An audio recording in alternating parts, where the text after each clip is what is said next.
Bonsoir à toutes et à tous, ravi de vous retrouver dans cette nouvelle édition. Au sommaire, quand la cécité n'arrête pas le talent, Kouka Malvoyant est un mécanicien à Paglaïri. Chaque jour, il travaille pour subvenir aux besoins de sa famille, également touché par le handicap. Nous découvrons son histoire dans cette édition. Après le baccalauréat 2025, place à la patrie. Une nouvelle phase attend les admis aux examens 2025. Les jeunes concernés livrent leurs impressions sur cette démarche. Tout de suite dans ce journal. Bienvenue à toutes et à tous, ravis de vous retrouver après une semaine de silence. Cette pause était nécessaire pour mieux vous revenir avec une nouvelle identité. Le grand récap laisse désormais place à l'œil de la rédaction. Notre promesse est de vous offrir une information différente, résolument tournée vers les initiatives. Merci pour votre compréhension. Une fois de plus, bonsoir et bienvenue dans cette édition. Comme annoncé en titre, Kouka mécanicien malvoyant s'illustre par sa persévérance. Le handicap n'est pas une fin en soi. Telle est sa philosophie. Depuis plusieurs années, ce chef de famille se bat chaque jour pour subvenir aux besoins de sa famille, aussi dans la cécité. Suivons son témoignage avec Cécile Sawadko.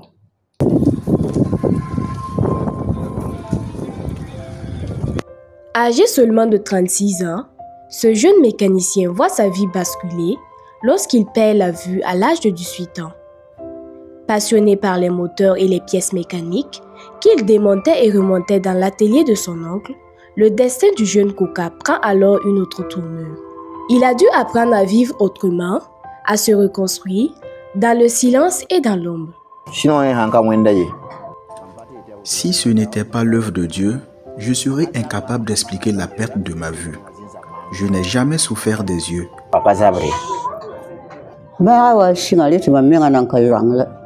Sa maladie a commencé bien avant que je ne perde la vue. Il se plaignait souvent de vertige. Je l'ai amené dans plusieurs hôpitaux.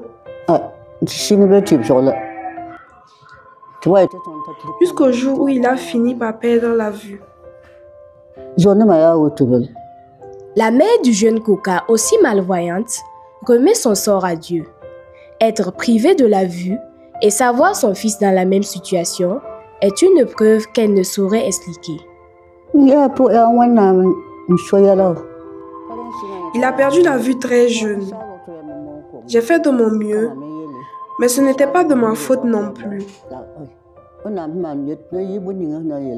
Ce que Dieu fait est bon. C'est moi qui prenais soin de lui et aujourd'hui, c'est moi qui suis malvoyante. Cette épreuve, aussi douloureuse soit-elle, n'a pas empêché Kouka de rêver, ni même de continuer à vivre de sa passion. Aujourd'hui, père d'un enfant, il est marié à une jeune femme également malvoyante. Malgré son handicap, il est un exemple de résilience. Il continue de toucher des pièces, de les identifier au son et même à l'odeur. Et c'est avec ce métier qu'il parvient difficilement mais sûrement à joindre les deux bouts.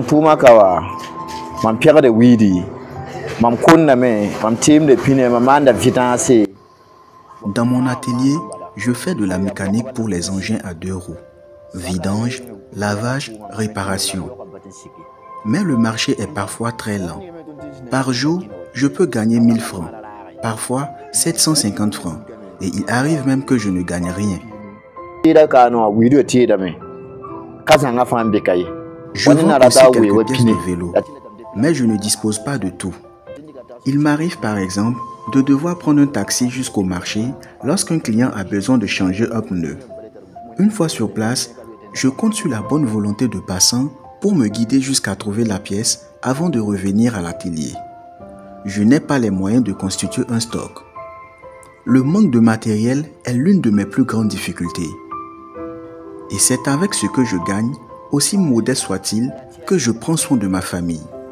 J'encourage toutes les personnes qui vivent une situation similaire à ne jamais perdre espoir. Peu importe le métier que vous exercez, faites-le avec sérieux et dignité, car nul ne sait ce que l'avenir nous réserve.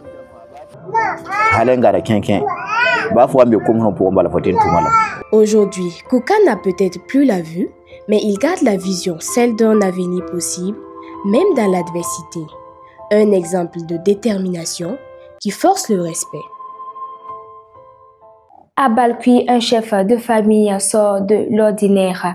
Alors que la plupart des jeunes sont toujours au lit, lui, il est déjà sur pied, pas pour faire la grasse matinée, mais pour s'atteler pour un travail qui demande patience et savoir-faire.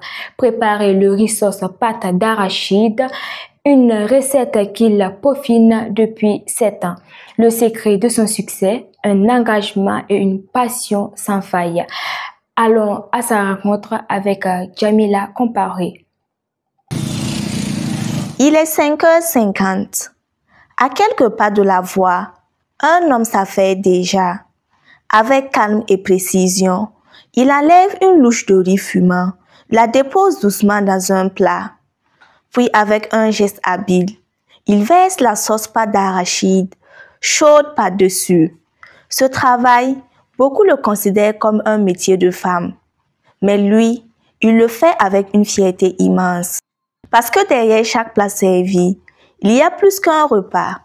Il y a la volonté de subvenir aux besoins de sa famille, la force de briser les préjugés et la passion d'un homme qui aime son métier. J'ai commencé à vendre il y a environ 7 ans. Au début, je travaillais avec quelqu'un. C'était mon patron. Mais par la suite, j'ai pu ouvrir mon propre commerce. Pour la préparation, je commence dès 2 heures du matin et je cuisine jusqu'à 4 heures. Une fois la nourriture prête, je m'installe pour commencer la vente. Je rends grâce à Dieu car j'arrive à écouler rapidement la nourriture. Chaque matin, sa persévérance est récompensée. Peu importe l'âge, le genre ou le moyen de transport, on s'arrête. À pied, à moto, en tenue de travail ou encore en sommeil. Chacun vient chercher sa part de goût. J'aime vraiment sa nourriture et en plus, il est toujours ponctuel. Et chaque fois que je viens ici, tout est déjà prêt.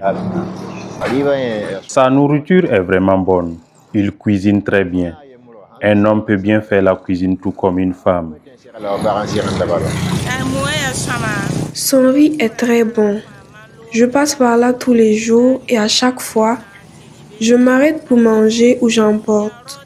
Que ce soit un homme ou une femme, il n'y a pas de honte à vendre du riz et à gagner sa vie honnêtement. Pour ravir les papilles gustatives de sa clientèle, il mise sur la qualité des ingrédients. Il travaille donc en collaboration avec des vendeurs de condiments. Cette femme, par exemple, lui fournit de la pâte d'arachide fraîche, indispensable à la réussite de sa sauce.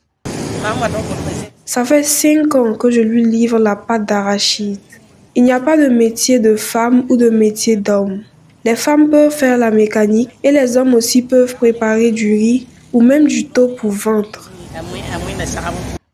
Et pour que tout soit parfait, il peut compter sur une assistante dévouée qui veille à la propreté et à l'organisation. Je travaille avec mon patron. Ça fait 2 ans. Les clients viennent, sinon on a de riz là, à base de 5 heures. À 7 heures, ça peut finir. À 8 heures, ça peut finir. Quand le riz est resté, ça allait finir. Avec les recettes de son riz sauce pâte d'arachide, il parvient à prendre soin de lui et de sa famille. Un travail modeste, souvent jugé féminin, mais qui ne remet pas en cause sa place d'homme dans la société. Il reste le chef de famille, responsable et respecté. C'est à 150 francs ou 200 francs en allant que je vends le plat.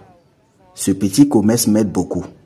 Ça me permet de prendre soin de moi, mais aussi de ma famille. À Balkui, cet homme prouve que la fierté n'a pas de genre. En servant chaque matin son riz sauce pâte d'arachide, il nourrit bien plus que des corps. Il nourrit les espoirs, les rêves et la dignité.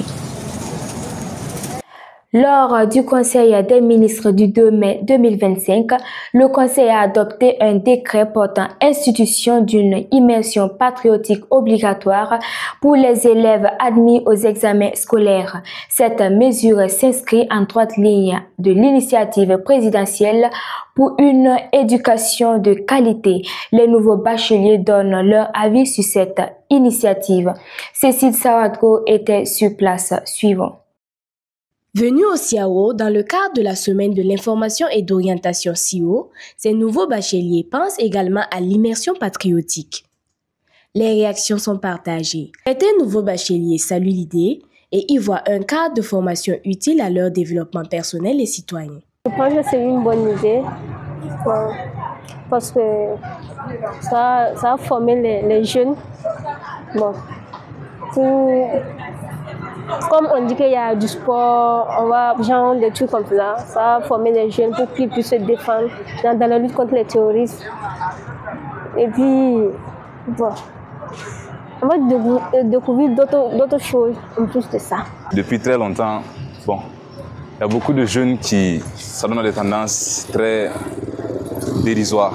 Donc, pour nous, c'est une bonne initiative parce que ça va nous permettre de bien nous former, de nous informer par rapport aux informations de l'État, de mieux connaître notre pays et d'être plus citoyen, quoi. Je pense aussi que c'est bien parce qu'on va apprendre à se défendre et tout et tout. Je pense en tout cas que c'est bien. Pour moi, on devrait peut-être commencer chez les plus jeunes.